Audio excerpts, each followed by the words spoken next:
Don't you know that you so wrong, man? You're wrong and here's why. Chris and Greg don't see eye to eye, like none of the time. Robert Covington stinks. I don't care what you think. How is LeBron James the king when he's ruining teams? You're wrong and here's why. Underdog Sports presents. You're wrong and here's why. Underdog Sports presents. Let's go, let's go, let's go. Hey everybody, and welcome to this week's episode of You're Wrong and Here's Why. I'm Chris Forwardell, joined as always by Greg Crone. Gregory, how are you? Chris, it's football season. Let's go. It is quite literally the kickoff of the 2019 NFL season. The first action is going to take place in about an hour and 50 minutes as we record this. And as you would imagine, all of our topics this week are about baseball. Every single topic's about football. We're going to talk about why Melvin Gordon's not going to play another down for the Los Angeles Chargers. I stopped myself. I didn't say San Diego. Why the New England Patriots, this is a double dip. The Patriots are going to lose on Sunday, but still make it to the AFC title game. And why Cam Newton is going to finish in the top 3 of MVP voting when this thing's all said and done. Let's start with Melvin Gordon. And this is a really ugly situation. And I think it's an ugly situation on both sides, because the Chargers have unrealistic expectations for what his value is, but also Melvin Gordon has unrealistic expectations for what his value is. This is a guy who has averaged over 3.9 yards per carry in his 5 NFL seasons. Let that sink in for a second. One time in his career has he rushed for 4.0 or more yards a game and yards per carry in a season. That's just, it's not only that it's not good, it's pretty terrible. And considering that this guy was, I know this is a very unofficial thing, but he was in a top 100 player this past year on the NFL Network charts. He had this big 2018 season, rushes 175 times for 10 touchdowns. Really does well last year, but he just has never done it over the course of the season. Never, ever, ever. He wants too much money. Allegedly, he's turned down $10 million a season from the Chargers in the past. He's looking for closer to 13 is what we're hearing. That's a crazy number, which would make him one of the highest paid running backs in all of football. And the reality is that, Austin Eckler had a similar season, albeit on less carries last year, averaging 5.2 yards per carry. It broke out a 41-yarder. Didn't quite have the nose for the end zone that Gordon did, only 3 touchdowns to Gordon's 10. But you can use a running back by committee type situation in San Diego without really worrying too much about it. I saw over at Bovada Sportsbook, obviously the Chargers have a really interesting game this week against the Indianapolis Colts. The Bovada has the Chargers minus 6.5. I think that's pretty fair. I think that's indicative that they don't think that Melvin Gordon's worth all that much, and neither do I. See, I kind of land on the opposite of this. I mean, I understand that some of the offensive numbers for Gordon aren't necessarily as consistent, but the guy does make a difference on the field. Like, when he's actually in the game, these teams have to key in on him, and they have to target him, and it gives other guys opportunities. It opens up the field for, a guy like Keenan Allen. It opens up the field for, when Hunter Henry was healthy, and 75-year-old Antonio Gates last year.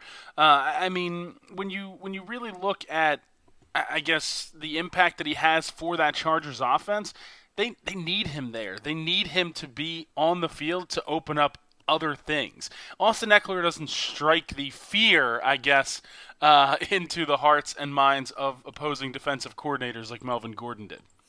I mean, why? Why are they so scared of him? This is a guy who is really living off of his college reputation. This is a guy who gets hurt a lot. This is a guy who's had major injuries. This is a guy who has never been overly productive on the field. This big breakout campaign in 2018 where he made, his second Pro Bowl, which literally means nothing. 5.1 yards per carry, 10 touchdowns, 885 yards rushing. Doesn't even come close to hitting the century mark. Now, I'll concede that Gordon's a threat out of the backfield, but I just think, I'm going to go so far as to say that what I've said many times, I guess, is that Melvin Gordon may be the single most overrated player in all of professional football. There's a lot of guys out there that may be a little bit more overrated. With Gordon, I definitely think that there's a really weird miscommunication on how much he's actually worth. $13 million is, any team that commits really large money to running backs like that, especially over extended periods of time, sort of handicaps themselves. I mean, you talk about guys that are unsigned, undrafted free agents that come in and lead the league in rushing, like last year with Phillip Lindsay. Chris Carson is another great example in Seattle. Running backs are a plenty, I guess, in the NFL. So it's weird that these demands. I understand get the money where you can. Like there's no doubt about it. If you're playing a game where on any given play your career could end, it's a serious situation. But there also has to be some recognition of you're not necessarily worth all that. Is it about winning or is it about money? It's about money. This is very obviously in this case. This is very, very clearly about money, and I think it's also ridiculous that somebody can overrate themselves to the point, and not just that, but have their representation allow them to believe that their value is so much higher than it actually is, that it causes this problem. There's this chasm between the Chargers and Gordon, and it's not going to be rectified. There's no way, and I talked about Gordon's value as a pass catcher. Well, Austin Eckler also caught 39 passes to Gordon's 50 last year. He had, at slightly more yards per route. He's slightly more of a catch ratio and of a catch percentage, pardon me. And I really think there's no reason to believe Eckler can't be Chris Carson. Eckler can't, be any of those guys who you've mentioned, the Phillip Lindsay of the world, who come out of nowhere to be a pretty darn good player. I don't think he's a superstar, but I think he's probably better than Melvin Gordon already. And the fact that the Chargers are asking for a 1 and a 5 for Melvin Gordon is utterly absurd. We saw our own Philadelphia Eagles were allegedly the team that reached out to the Chargers, and they didn't offer a 1 and a 5. They offered Jordan Howard and a flip-flop of mid-round draft picks. That's where this team sees Melvin Gordon's value. Now, obviously, Howie Roseman is trying to strike while the iron is hot, and the opportunity exists here to get Gordon at a bit of a discount. But, there's not going to be a team who gives up a first-round pick for Melvin Gordon. There's just no chance of that. The Chargers are going to end up settling for a 3 and a future 4 or something like that. He'll go get his $11 million from some running back dependent team, and it's going to be that, but it's not going to be in Los Angeles. Well, it seems eerily similar to the situation with Jay Ajayi in Miami, if you remember from a few years ago, where he was moved mid-season at a pretty low price. I don't remember the exact details of it to the Eagles, but he came in and was able to make a difference, and now Jay Ajayi doesn't have a job in the NFL. I know he's coming off, a knee and everything, but it's a little bit strange, but it feels very, very similar to that situation. So they give up a 4th round pick for Jay Ajayi, and I think, there's an argument to be made. In fact, a real legitimate argument to be made that Melvin Gordon's never had as good a season as Ajayi has. Ajayi's 2016, where he rushed for 1,275 yards and 8 touchdowns. That's better and considerably better than anything Gordon's ever done on the field. Both of these guys expiring contracts. That's probably what it is. Like, his reputation probably gives him a little more value, but I think they're going to have to settle for a 3rd round pick, and it's just a matter of who is going to jump at that opportunity. I do think there will be some teams interested. I don't know how Aaron Jones is going to work out in Green Bay. I could see that potentially being a thing. I loved the Ezekiel Elliott for Melvin Gordon trade, but that's obviously not going to happen now. Who knows what's going to happen with a lot of these teams? Who knows which contender has a running back go down early? I think it's going to be a 3rd round pick. What percentage chance do you give of Gordon playing for the Chargers again?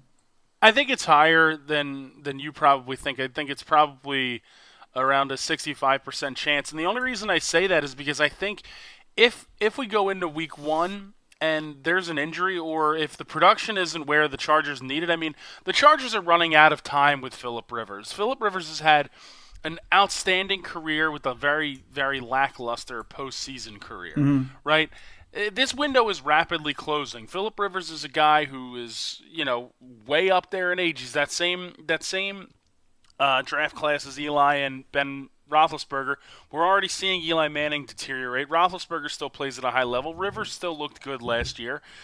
But that window is going to slam shut soon, and if the Chargers can't take advantage of it, it's going to be sort of a disappointment, I would think, if you're that franchise, to have such stability at quarterback for all these years to not accomplish more. To not even, not only did you not appear in a Super Bowl, or not win a Super Bowl, but you didn't even appear in one with arguably, a fringe Hall of Fame quarterback. I think that if that production in week 1 and even stringing on along to week 2 and week 3 and they don't see anything, they may make a short-term offer with higher money just to get him on the field and add more to that offensive attack. I don't know what that's going to do because, well, first of all, I think the deadline for restructuring contracts is donezo now. So you can't even do that. I believe he's going to be playing under the contract that he has.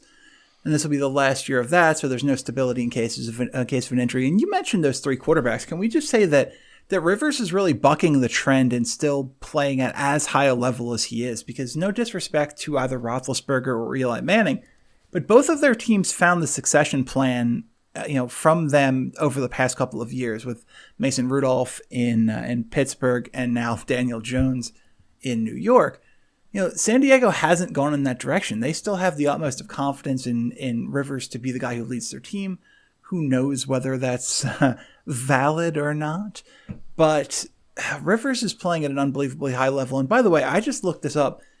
I can't just say enough that these lists are absolute garbage in some cases. Melvin Gordon was the number 34 player on the NFL Network's list of top 100 players as voted by NFL players last year. Yeah, I feel like that's a little inflated.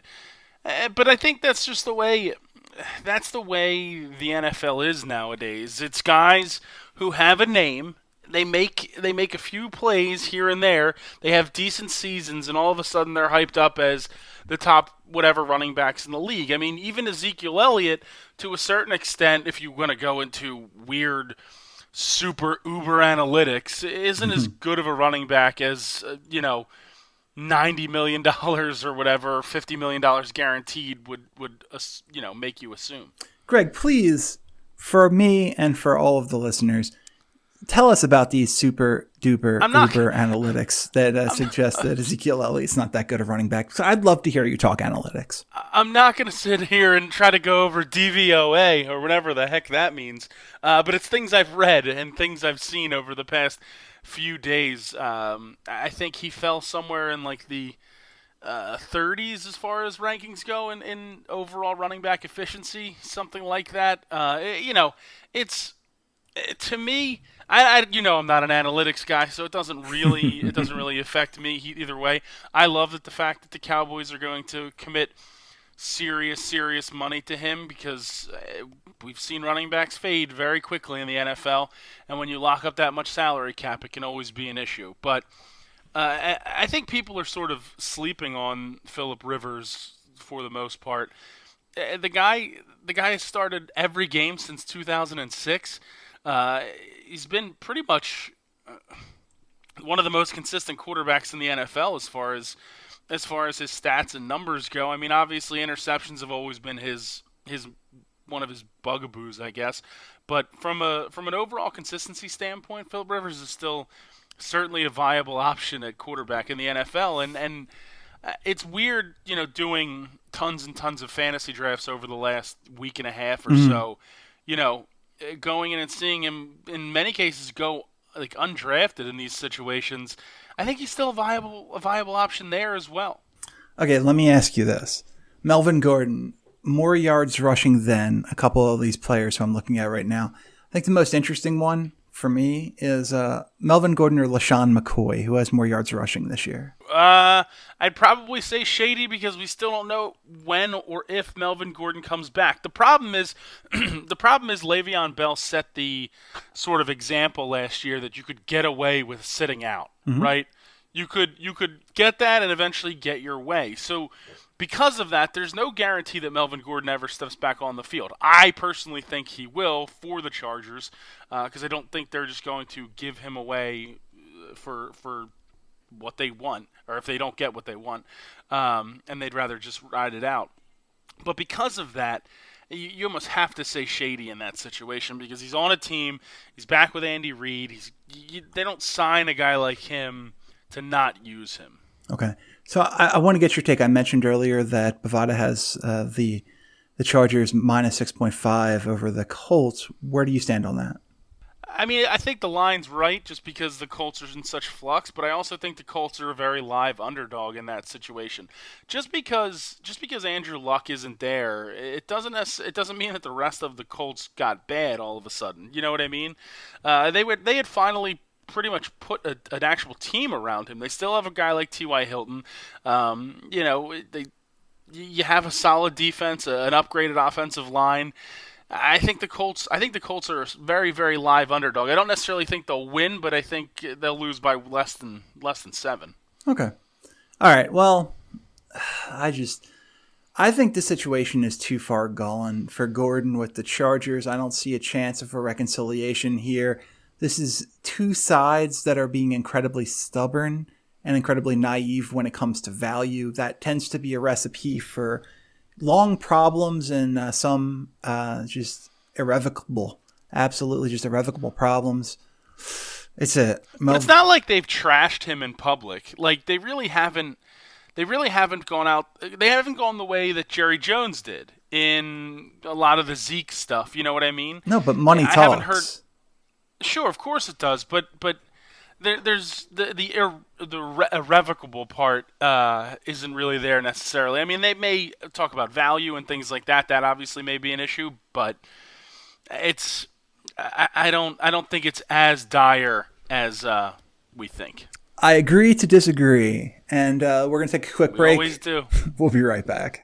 It is the best time of year. It's football season, and Yahoo has officially released their Week 1 daily fantasy football contests. They actually have a $1 million contest for Week 1 with no management fee and $100K to first place, meaning more money goes back to you, the players. There is a 10 entry max. You're not going to be playing against people with 100, 150 lineups on the sites. They've capped it. They've made it more manageable. They've increased your chances to win. Yahoo also has a $100K guaranteed contest, so there's lots of prizes out there for Week 1. Tons for you to win. And this isn't just for the fantasy football hardcore fanatics. This is for everybody. If you're just getting started with Yahoo Fantasy Football, join the free-to-enter Yahoo Cup and play all season long. They've got $150,000 in weekly and season-long prizes. And if you get a perfect lineup, you win $1 million. 1 million, 2 commas with a 1 before it. It's a lot of money. Sign up today at yahoo.com/dailyfantasy or by downloading the Yahoo Fantasy app. You get $20 in free play when you make the first deposit using the promo code POD25. No waiting on that bonus. You can use it right away to enter contests. The minimum deposit is only $5. That's the promo code POD25, POD25. Head over to Yahoo today.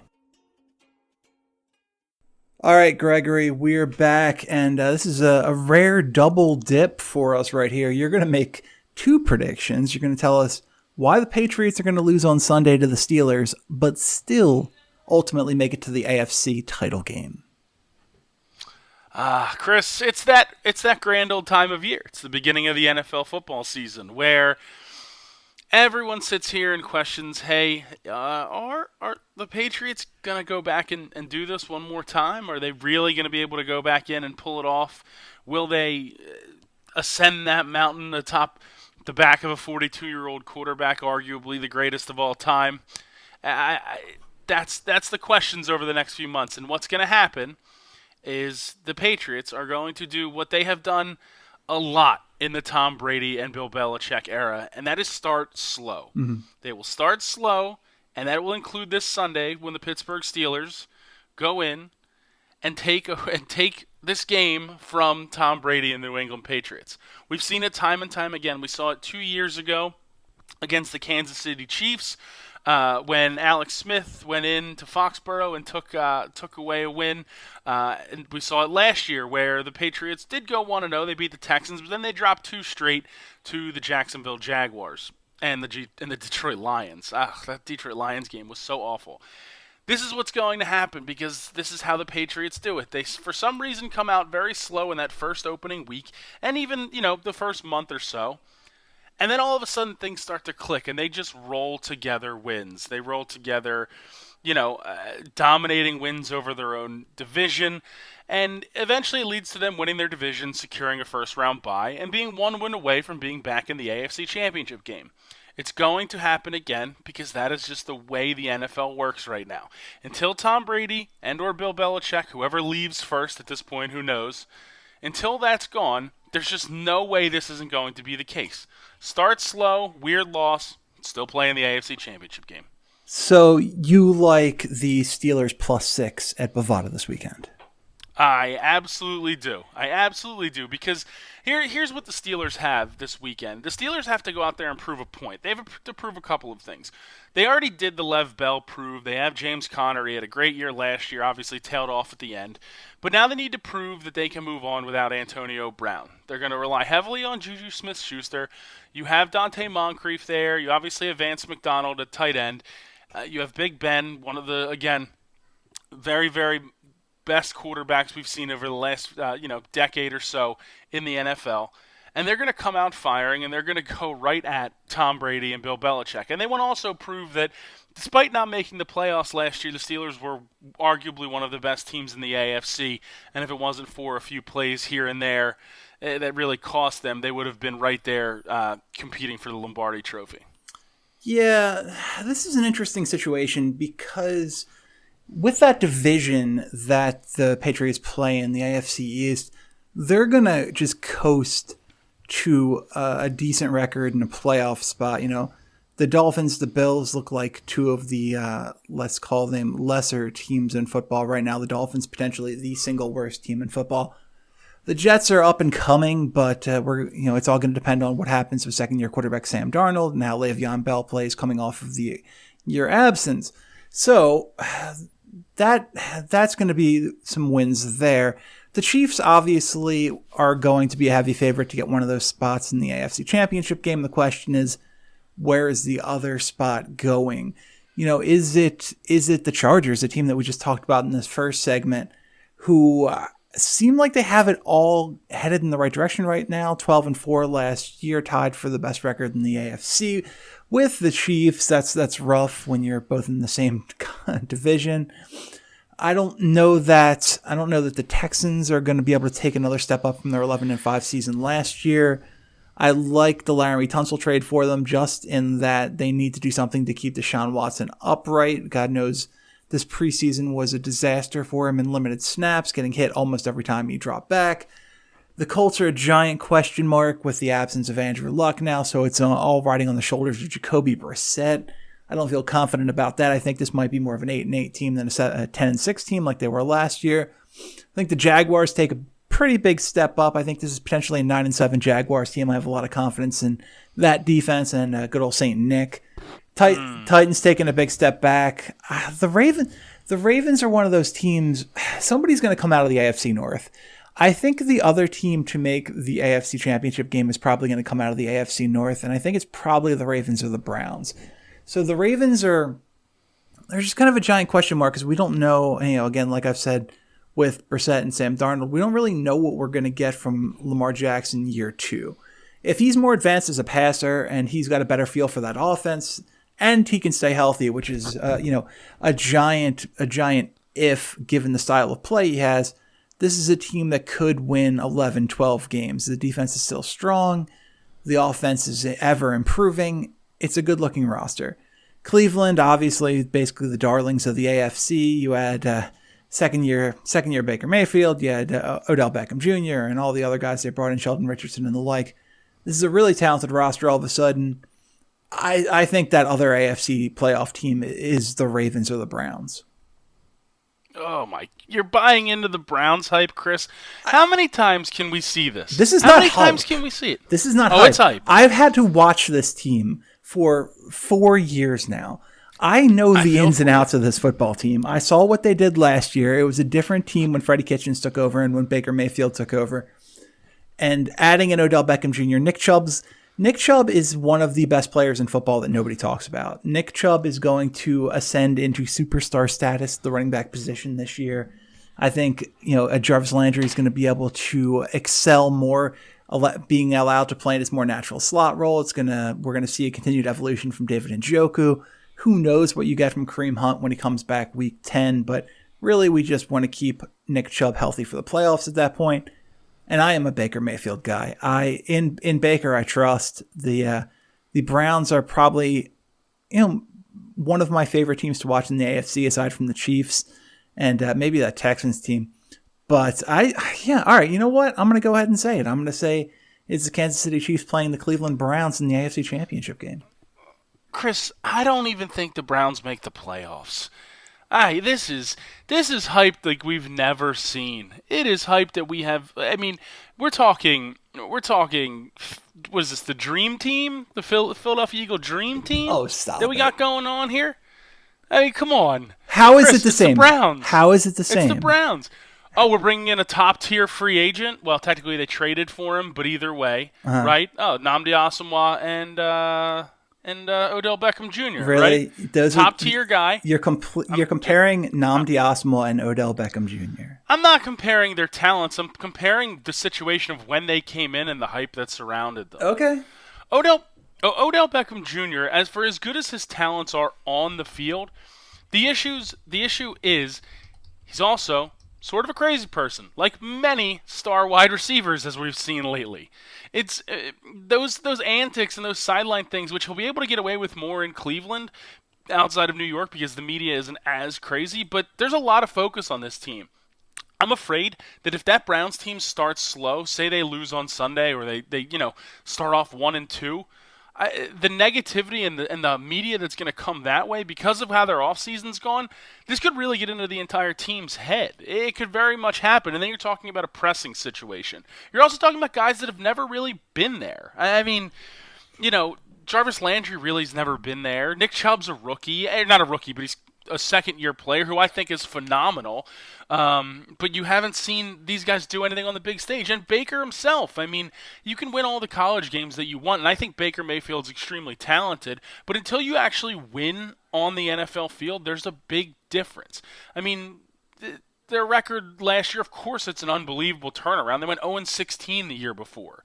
But to have this grandiose idea that the Browns are going to be playing for a shot at the Super Bowl, I don't see where these people where we're giving this team this giant leap. Hey Siri, remind me in 5 months if Greg Crone's right or not. Look, I think. Wow, that wasn't even close. But for Siri, honestly, closer than I expected. I will be very confused 5 months from now about what that meant. But I think Mayfield is a modern day Favre. People want to compare him to Breeze, but I think there's much more Brett Favre in this game. This guy is going to take this team. What, throws a lot of ill-advised interceptions by taking dumb risks? I do think I do think we're going to see some of that this year. I don't think there's any question about that. Baker has the utmost of confidence in where he can put the football. A lot of times he can get it there, but sometimes the mind is bigger than the actual arm talent, and that's not a knock on him. It's just that the confidence is going to lead to stuff like that. It's also going to lead to some incredible plays. I think with Odell outside, and with guys like Jarvis Landry inside and Njoku inside, and Rashard Higgins, who I expect to have a big season as a sort of a number 2 kind of co-starter, I guess. Well, I guess we'll call Landry the number 2, but effectively Landry's the 3 since he's a slot receiver. I think he's going to have a big year. The offensive line's the question mark. If the offensive line plays well, then they're going to be a force to be reckoned with. The defense is very, very good. People don't talk about that. With Garrett, with Vernon, with Richardson, with Ogunjobi on that defensive line, and the massively underrated Joe Schobert at linebacker, it's a very good unit. defense is going to keep them in games. The offense just needs to score the points to win. I think it's going to happen, but this is not a referendum on the Cleveland Browns. We're here to talk about the New England Patriots. So, and their 42-year-old quarterback as opposed to a 3-year-old quarterback, Gregory.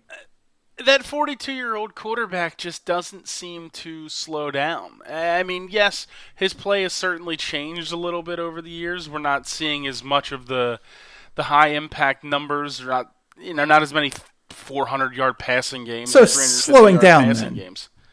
Sure, but it's because the offense has developed differently around them. The reliance on guys like Sony Michel, on guys like James White, a shorter game, a much more compact offensive game has allowed for the longevity that has seen Tom Brady be successful and continue to be successful. I mean, they've played in 3 straight Super Bowls for a reason, coaching and Tom Brady's play on the field. Granted, a D Ford offside certainly helped them last year, kept their season alive, but it's impossible to root against or to pick against Tom Brady and the Patriots. We did this last year, Chris. We did it last year after they lost to the Jaguars. We had this exact same conversation that people are going to doubt them now, and I don't understand it. I don't know why every year we fall in this trap. And then I'll say the line that I say every single time. Mm-hmm. I hate the Patriots. I hate Boston. I hate Tom Brady. I hate Bill Belichick. But I can never pick against them. They are a team that always comes through, and it's going to happen again, even though they lose Sunday night to the Steelers. The opinions of Greg Crone are not necessarily those of the Underdog Podcast Network as a whole. I want to get that out there right now for any angry Boston fans. Please direct your hate mail to Gregory, not me. I think you're swell. Thanks for listening. You worried about the 11 interceptions last year? This is the first time since 2013 that he's thrown double-digit picks. Not really. I mean, those are the types of things that they're going to happen. I mean, you could definitely tell there's a little bit of, I don't want to say arm fatigue, but it's a very similar situation. Now, who knows what he's worked on in the offseason? You have all those fun workouts with the TB12 system and everything like that. Mm-hmm. We have to see what comes of it. I don't think he'll make as many mistakes this year, to be perfectly honest. I also think it's gonna be an offense that features Sony Michel a lot more. I mean, we saw what Sony Michel did as a rookie last year. Last year. And I think they're going to continue to rely on Sony, who was really sort of nothing short of phenomenal, and he should have been for a late first-round pick. He's a guy that's going to have to get an even bigger role on this offense, and with interchanging him and James White, it's going to be a much more run-heavy and screen pass-heavy offense. Michelle, of course, the college teammate of the aforementioned Nick Chubb, quite a little college running back tandem there at Georgia. Unbelievable. Yeah, not awful. Well, you mentioned potential arm fatigue for Brady. I think that's probably fair. This is a guy who has thrown the football 9,375 times for 70,514 yards as a professional quarterback. That is an unbelievable amount of pass attempts. This is a guy who has managed to stay healthy the large majority of his career, misses 4 games in 2016, 15 games in 2018, 1 game in 2011, but that is pretty much it. 2016 was a suspension, though, for Deflategate. That's true. Not even injury. That's true. I completely forgot about that cheating scandal. Oh, remember that thing? My God. I try to forget all that nonsense. There's so much, just something comes up every single day. Today we have this Antonio Brown thing. And by the way, I pray to God that, or whatever deity it is that you believe in, that All or Nothing is following the Oakland Raiders this year, much like the LA Rams had both Hard Knocks and All or Nothing a couple of years ago, because I so desperately want to see this interaction between Antonio Brown and Mike Mayock yesterday, where allegedly Brown threatened to punch Mayock over $54,000 in fines. Well, I mean, what is this guy's problem? Like, that is my one real question. Like, I don't understand what this guy's issue is. He's like, Is it about the helmet? Dude, you missed time. You're doing things that are detrimental to the success of this team, potentially. It's clearly all about you. Like, you go around and you talk trash about the Steelers and about Big Ben, the Never Friends tweet, whatever, shut up. You've kept the narrative going for all these months. Somebody says something from the Steelers, and you clap back like you had forgotten all about this, and you didn't mention their name once in the entire offseason. Mm. And now all you've done since you've arrived in Oakland is cause problems, whether it was the feet issue, which that's obviously an injury that's a little bit different. It's something that's, it's certainly avoidable. Yeah. The cryotherapy thing with wet socks. But yeah. Like you have that as an issue, and then all the helmet distractions, you're not going to practice, you're not doing this, and then to do something like this, like, dude, what don't you understand? Playing in the NFL is as crazy as it is and as dangerous as it is, it's still a privilege. Like, you basically are walking your way out of the league, and it's amazing that guys haven't learned from the examples of guys like Terrell Owens, who had more years he could have potentially contributed to actual real teams and ended up bouncing around year after year on one-off contracts because he couldn't stay in anywhere for long enough to establish himself. Look, I don't know what you're talking about. I think it's absolutely crazy that a professional organization would fine an employee just for not coming to work. That's absurd. How dare they? How dare they? Just, it's ridiculous. Brown just thinks he can do whatever he wants, come and go as he pleases, and there's no ramifications for it. And well, this is the reality of the situation is there is. You mentioned Terrell Owens, and I think that's a very good analogy because there's such a delicate balance for these wide receivers who are both troubled and talented. And at the moment that scale starts to tip in favor of troubled over talented, their careers tend to go away quickly, and I think we're getting very close to seeing that with Antonio Brown.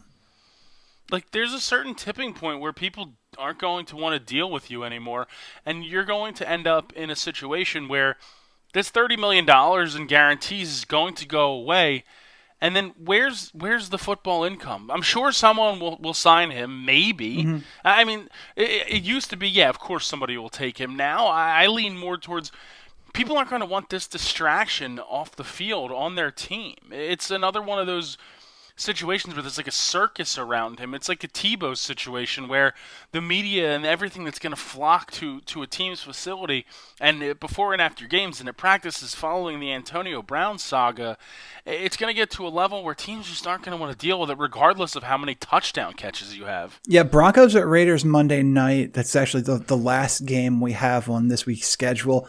Bovada has the Raiders plus 2.5. Where do you stand on that? I mean, that's a Broncos bet all day, every day.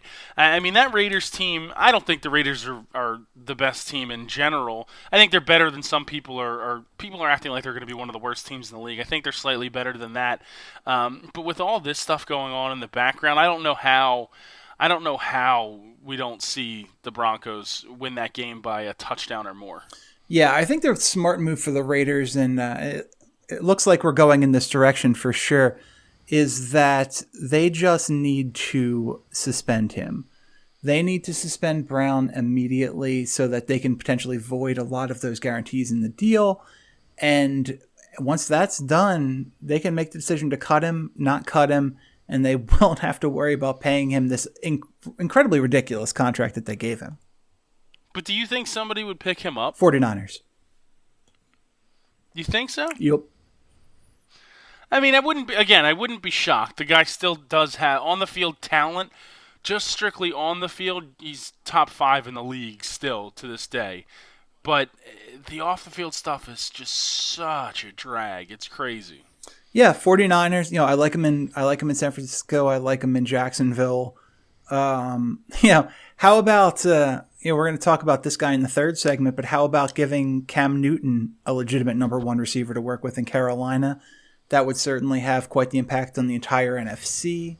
Jacksonville would be a real interesting landing spot because what worries me about Jacksonville is their lack of weapons for Nick Foles. I mean, obviously you have Leonard Fournette looking to have a little bit of a bounce-back year, but their outside options leave a lot to be desired. Well, and how about this? You have to assume that Brown's going to come cheap if he's cut. How would you feel about putting Antonio Brown opposite Amari Cooper with the Dallas Cowboys? I wouldn't like it if I was a fan of anyone else in the NFC. And I would not like it at all. You happen to be. I am fairly confident of that. I would actually hate it, Chris, a lot. But yes, no, I could see a lot of teams clamoring over him, but then also a ton of teams, sort of saying, do we want to bring this headache into our locker room right as the season starts?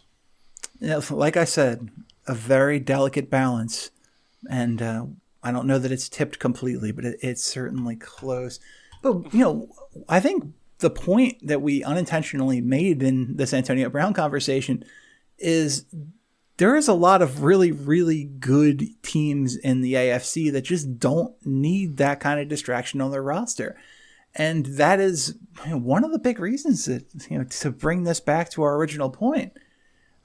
I don't see the Patriots making it. I know that this is broken record kind of conversation here where it's got to be their time. They've got to fall off. It has to happen at some point. Right. But maybe I'm a sucker, but I'm there once again. I don't see this as a conference championship type team. Tom Brady plays in at least one more Super Bowl. There's no doubt in my mind, and I would honestly believe that this would be the year. All right, we're going to take our second break, and we'll be right back. The NFL preseason is here, and what that probably means to you is that you are gearing up for your fantasy draft. And if that's the case, sit down, listen up, and prepare to win this season with PFF Fantasy. PFF has the most in-depth stats and analysis to give you a gigantic, massive, forget about it, you're going to win edge over your competition. Use their data-driven projections and matchup tools to find breakout players, and sit back and follow Jeff Ratcliffe's expert rankings all season long. Do not waste another fantasy season guessing which players to draft or to fade. Use PFF analytics and optimize every single draft pick, trade offer, and DFS lineup. If winning's your thing, sign up today at pff.com and use the promo code PFF25 to save 25% on your order. That's PFF25. Oh, and if you're a high-stakes player, join PFF Elite to access their Greenline game picks for NFL and college games. Greenline shows you which picks have the highest confidence to beat the spread, the money line, and the over-under. Once again, join PFF today and prepare to win. Go to pff.com and use that promo code, PFF25, and you're going to get 25% off for a limited time. All right, Greg, we are back, our third and final segment here on this opening week of NFL football. And much like in the previous segment where you mentioned your disdain for Tom Brady and the Bill Belichick and the Boston in general and the Patriots, and basically I think Paul Revere was in there somehow. Just sure. Absolutely anything Boston related. I have the same kind of feelings, albeit less broad, for Cam Newton. And that's why it just breaks my heart to say that I think this guy is in for a gigantic year this year. I think this team has finally gotten to the point where they have put the kind of weapons around him that is really going to allow him to excel in this offense, to excel personally, both as a runner and a passer. I think we're going to see a little bit less running, obviously. But when you look at the weapons they have on this team, you have Christian McCaffrey, who is arguably a top 5 running back in football, and the arrow is pointed upward.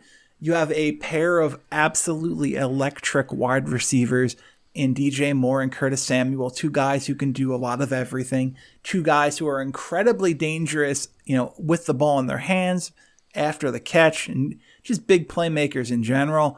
You have the Greg Olsen coming back at tight end, an offensive line that is solidified over the last couple of years with guys like Trey Turner and Darrell Williams taking big steps up. This offense is going to be something to be reckoned with. Most importantly, Devin Funchess is gone. Anytime you can get rid of Devin Funchess, I can fully get behind that. My issue with Carolina's offense is sort of the opposite of kind of what you said. You mentioned Greg Olsen. Greg Olsen's only played 16 games over the course of the last 2 seasons. His 34-year-old frame hasn't held up well. He's had a lot of issues with his feet. I mean, to the point where he was broadcasting games for Fox last year during the season, like after he got hurt. That scares me and worries me a lot about that offense. I do agree with McCaffrey. McCaffrey is arguably, from a fantasy standpoint, he's like a top 3 running back from an overall. If you're talking about just contributions on the field, he's easily in that top 5 for me in the NFL. I'm not 100% sold on their wide receiving core. I mean, we really only have 1 year to look at with DJ Moore. Curtis Samuel, not exactly a name to me that jumps off the list. Only, again, 2 years of production. He's got 609 career receiving yards. DJ Moore has 788 in one season, so that's obviously a lot better.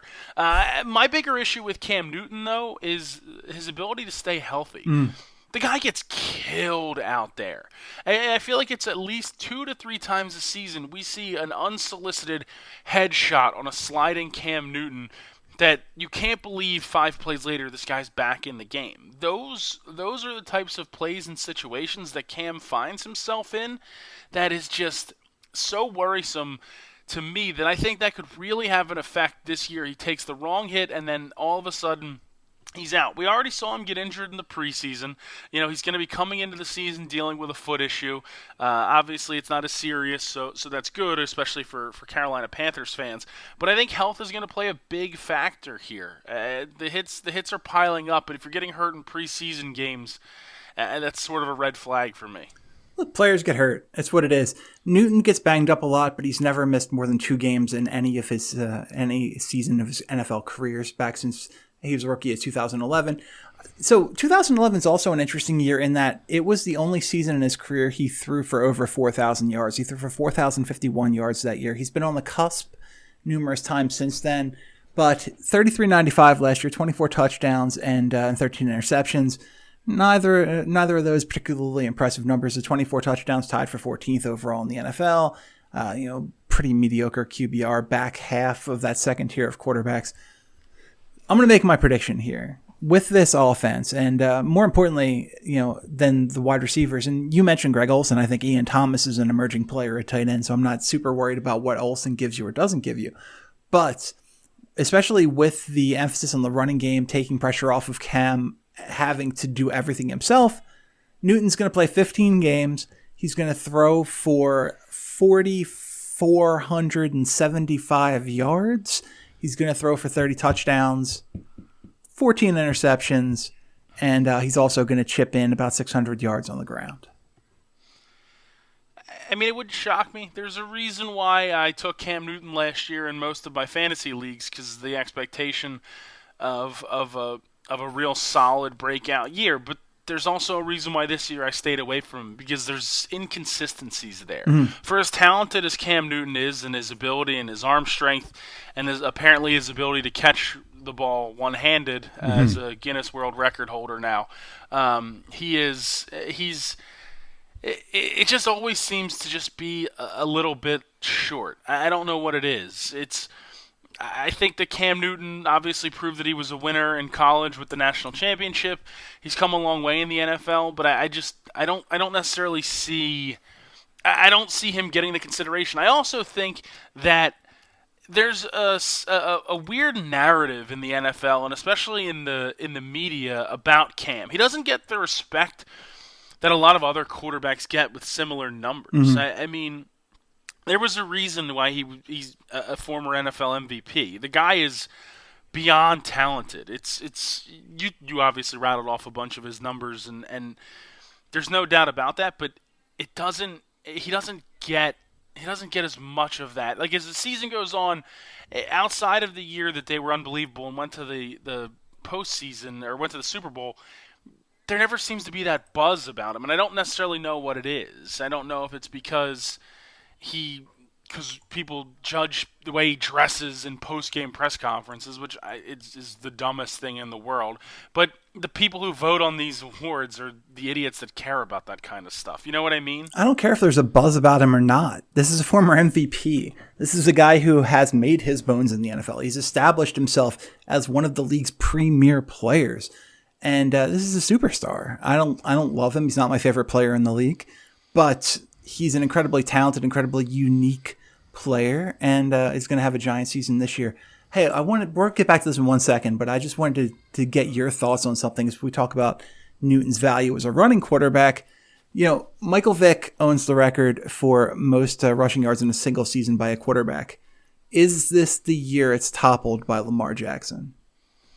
I think it's a very real possibility. I mean, we've heard a lot about how the Ravens are gonna temper down the amount of running, but that's what makes Lamar Jackson special. Mm-hmm. I mean, he can certainly make the throws, but his ability to move and get up and down the field from the quarterback position makes him the game breaker that I think he was at Louisville. It's gonna really make him either a boom or bust situation here in the NFL. I mean, there's also a part where guys have that type of athletic ability where they don't use the running as a crutch, but it's such a good fallback plan if something isn't out there. I think Lamar Jackson can give it a serious run for its money this year. Vic, the only quarterback in NFL history to ever eclipse 1,000 yards rushing in a single season when he did it in 2006 with the Atlanta Falcons. So, we saw what Jackson was last year, and you're right. They're talking about I'm going to be more of a passer. We are going to be more of a balanced team. But then they came out and said, hey, we are still a running team. We are a running football team. And if that's the case, Lamar Jackson's going to run the ball a ton. Last year, 147 attempts for 695 yards and 5 touchdowns. And over those 16 games, albeit certainly not all as a starter. What odds do you give? If Bovada was giving odds on this, what odds would you give for Lamar Jackson breaking the record? Because no other QB has rushed for over 1,000 yards, my guess is if you were talking about it, it'd probably be sitting somewhere around like plus 150, like not a full 2-1, but sort of a nice little plus look on a bet like that, because it is. We talked about it earlier. You're putting your body at risk when you play that style quarterback. So there is certainly a tentativeness, I think, from a gambling perspective to lay money on something like that, where one weird tackle, one bad dive, one late hit puts a real blow to those chances of getting that rushing number. So another really interesting thing, the Rams head to Carolina to play the Panthers this weekend, and I'm fascinated by the fact that Bovada has this as +2 for the Panthers. Where do you stand on that? Because I don't know that it's that close a game. It's one of those weird things where it's East or West Coast traveling east, but I don't think that matters as much at the beginning of the season. I think it's sort of a lull you right in to where you'll lay heavy on the Rams and somehow the Panthers come out and just dominate. I like the Rams in that game. But again, week 1. This is where I get in trouble with different, activities and pools and things like that, where you overanalyze so much on week 1, and you think you know everything based off of what happened last year and the basis of, this team played in the Super Bowl last year. They're going to come out and dominate this team in Carolina that was, overall relatively mediocre last year. It's gonna be interesting. I like the Rams in that game. There's no doubt about it, but it wouldn't shock me if Carolina pulled off the upset. Okay, so I'm going to challenge you here at the end before we get out of here. My point in this segment was that Newton's going to finish in the top 3 in MVP voting.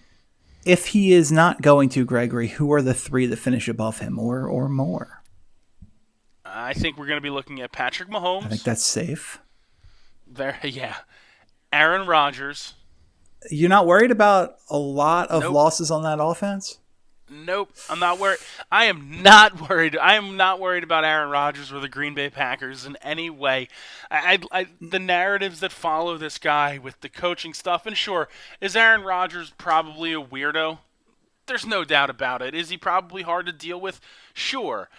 I just think that there's a different feeling in Green Bay this year, getting rid of Mike McCarthy, and I think we're going to see reemergence of the guy that many think is arguably, the best quarterback in the league.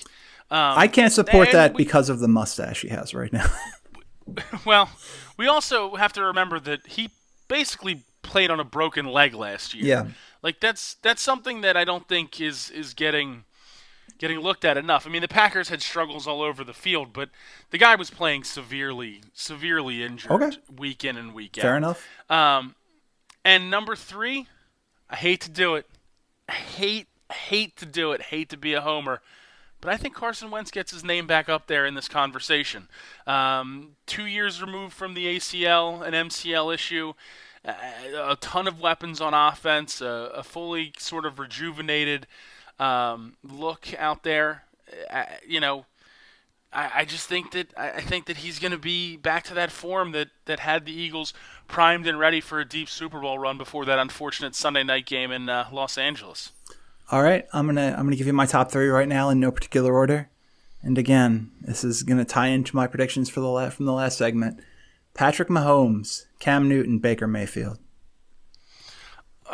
Chris. I like Baker Mayfield. There's nothing not to like. You have to like the competitive drive. You have to like the intensity. You have to like all that. But there's just something about the overindulgence in Brown's hype that worries me so much about this team.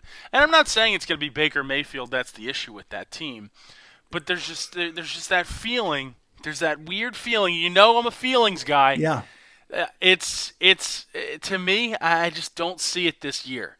I see them being a very dominant force or a really competitive franchise now moving forward with Baker under center, but I don't know if this is the year they make that leap. Well, you famously put money on the Dayton Flyers, so that's Antetokounmpo, Chris. Antetokounmpo. So I remain undefeated. That's going to be this week's episode of You're Wrong and Here's Why. For Greg Crone, I'm Chris Horwoodell. Thanks for listening. Enjoy the first week of NFL football, and we'll see you next week.